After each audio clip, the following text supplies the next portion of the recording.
Welcome to ચેતુસ kitchen. આજે આપણે બનાવીશું ટેસ્ટફુલ ડુંગળીના ભજીયા બનાવવાના છીએ. તો અહીંયા આપણે 4 ડુંગળી લઈ લીધી છે, 4 લીલા મરચાં લઈ લીધા છે, લીલા ધાણા લઈ લીધા છે, 5 થી 7 કળીઓ લસણની, 1 ઇંચ આદુનો ટુકડો લઈ લીધો છે. પહેલાં આપણે ડુંગળી સુધારી લેવાની છે. અને અહીંયા આપણે 1 વાટકી જેટલો ચણાનો લોટ લીધો છે. જરૂરિયાત મુજબ આપણે ચણાનો લોટ વાપરવાનો છે. મીઠું, મસાલાની અંદરથી જે મસાલાની જરૂર પડશે એનો ઉપયોગ કરશું. અને અહીંયા આપણે સફેદ તલ લીધેલા છે, જરૂરિયાત મુજબ તલનો ઉપયોગ કરશું. ખાંડણીની અંદર આપણે લસણની કળીઓ ઉમેરી દીધી છે અને હવે આપણે આમાં આદું ઉમેરી દઈશું. અને આને આપણે દરદરું પીસી લેવાનું, એટલે કે દરદરું ખાંડી લેવાનું છે. ચપટી આપણે મીઠું નાખશું એટલે સરસ ખંડાઈ જાય.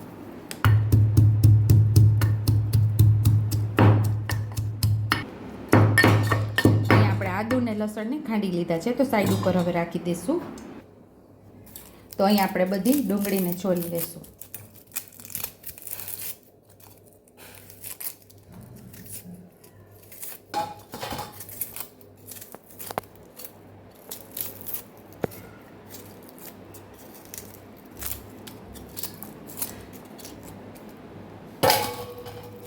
આપણે ચારેય ડુંગળીને છોલી લીધી છે સરસ. અને લાંબી લાંબી ચિપ્સમાં પાતળી પાતળી આપણે સુધારી લેવાની છે ચારેય ડુંગળીને આવી જ રીતે.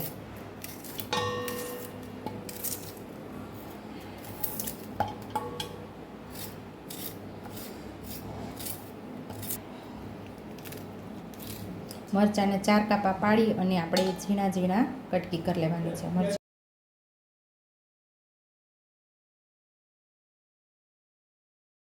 મરચાંની આપણે ઝીણી કટકી કરી લીધી છે. અને આપણે લીલા ધાણા પણ સાથે જ ઉમેરી દઈશું, સુધારી લઈશું. છે એકદમ બારીક સુધારવાના છે આપણે.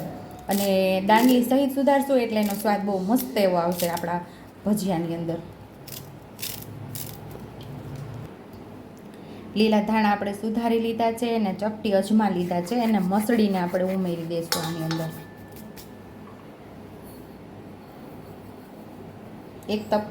એક ચમચી જેટલા આપણે સફેદ તલ ઉમેરશું.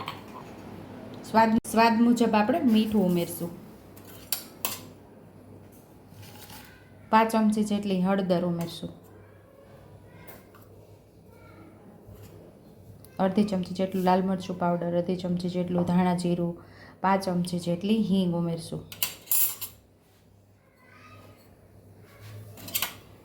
લસણ અને આદુની પેસ્ટ ઉમેરી દઈશું.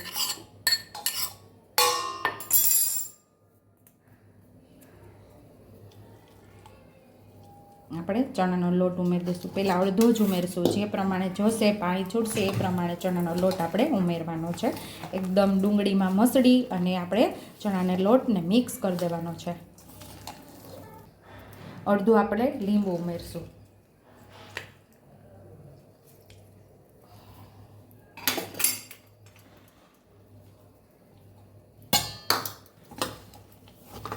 એક વાટકી જે લોટ લીધો એ આપણે ઉમેરી દીધો છે અહીંયા.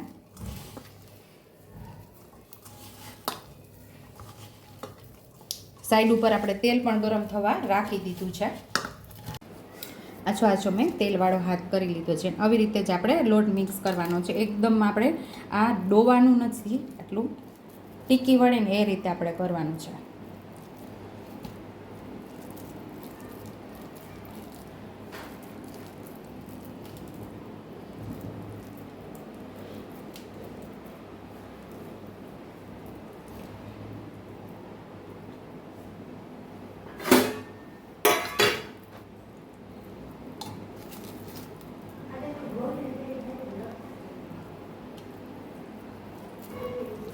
એટલો વધારે પ્રમાણમાં આપણે લોટનો ઉપયોગ નથી કરવાનો, ટીકી થાય એટલો જ, ચીપકી જાય આપણી ડુંગળી એની ઉપર.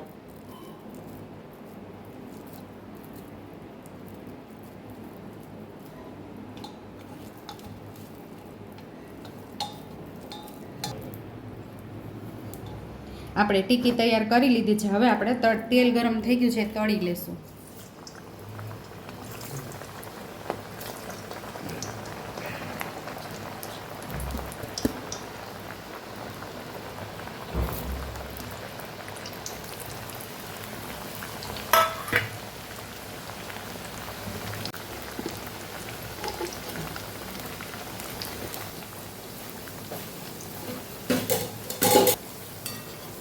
ફેરવી લેશું. સરસ ક્રિસ્પી એવા આપણે એને તળી લેવાના છે.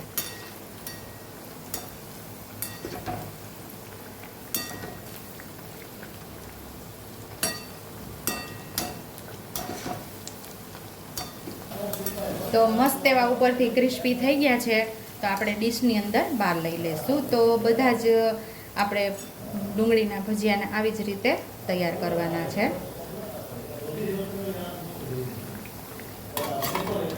તો ટેસ્ટી એવા આપણા ડુંગળીના ટીકી ભજીયા તૈયાર છે. જો તમને મારી રેસીપી પસંદ આવી હોય તો મારી રેસીપીને લાઇક કરજો, શેર કરજો, સબસ્ક્રાઈબ કરજો, બેલ આઇકોનને દબાવતા ભૂલતા નહીં અને કમેન્ટ બોક્સમાં કમેન્ટ કરજો કે મારી રેસીપી કેવી લાગી. તો આવજો.